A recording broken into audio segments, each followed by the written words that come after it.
மடு போலீஸ் பிரிவுக்குட்பட்ட குஞ்சுக்குளம் பிரதேசத்தில் மெல்வத்தோயாவில் நீராடச் சென்ற இளைஞர் ஒருவர் கடந்த திங்கட்கிழமை 13ஆம் தேதி மாலை நீரில் மூழ்கி காணாமல் போயுள்ள நிலையில் குறித்த இளைஞரை தேடும் நடவடிக்கை தொடர்ந்து இடம்பெற்று வருகின்றது.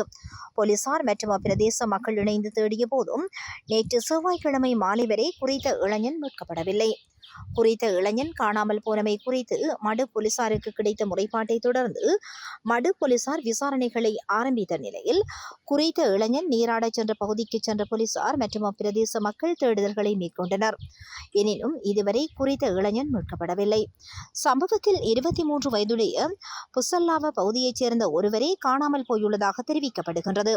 மேற்படி நபர் கடந்த திங்கட்கிழமை 5 பேருடன் மடு தேவாலயத்திற்கு சென்றுவிட்டு மெல்வத்து ஓயாவில் நீராடச் சென்ற போதே நீரில் மூழ்கி மாயமானதாக தெரிவிக்கப்படுகின்றது.